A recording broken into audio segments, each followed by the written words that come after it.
Hello with পোল্যান্ডেজি mini ব্লগে স্বাগত। আজকে যাচ্ছি এসপ্ল্যানেড। অ্যাকচুয়ালি সিলেদার্সে যাবো, কিছু ব্যাগ ট্যাগ কেনার আছে।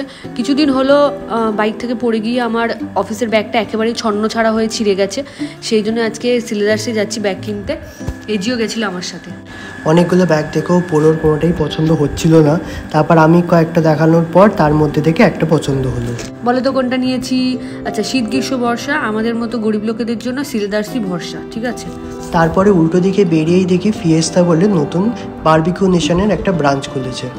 এখানে প্রথমবার এলাম, অ্যাম্বিয়েন্সটা খুব ভালো, জানলা দিয়ে পুরো মার্কেটটা দেখা যাচ্ছে। এখানে খাওয়া দাওয়া তো বাফেট সিস্টেমে ছিল, মোটামুটি ওই 750 করে পার হেড পড়েছিল। লাইভ সঙ্গেরও ব্যবস্থা ছিল। তারপর একে একে খাওয়া শুরু করলাম আমরা। হ্যাঁ, এখানের যে স্টার্টারগুলো বেশ অন্যরকম ছিল, অন্য জায়গার বাফেটের থেকে বেশ আলাদা। আর এখানের সার্ভিসও খুব ভালো ছিল। সব কটা এসে এসে যতবার বলছিলাম আমাদেরকে টেবিলে সার্ভ করে দিয়ে যাচ্ছিলো। তারপর স্টার্টারের পর গেলাম একটু লাইভ কাউন্টারের দিকে আর মেন কোর্সের দিকে, যদিও স্টার্টার খাওয়ার পর খুব একটা বেশি কিছু আর খাওয়া হয়নি। তারপরে আইসক্রিম কাউন্টারে গেলাম, এই নতুন পদ্ধতির আইসক্রিমটা দেখলাম। এটা আমি কার্টুনে দেখেছিলাম আর টিভিতেও দেখেছিলাম, তো দেখলাম, কিন্তু আইসক্রিমটা নিইনি।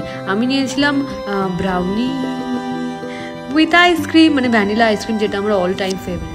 হ্যাঁ, ভ্যানিলার সঙ্গে ব্রাউনির কম্বিনেশনটা বেশ ভালো লাগে। আর এসপ্ল্যানেড যাবো, কানের দুল দেখবো না, পড়ি না পড়ি কিনতে তো হবে।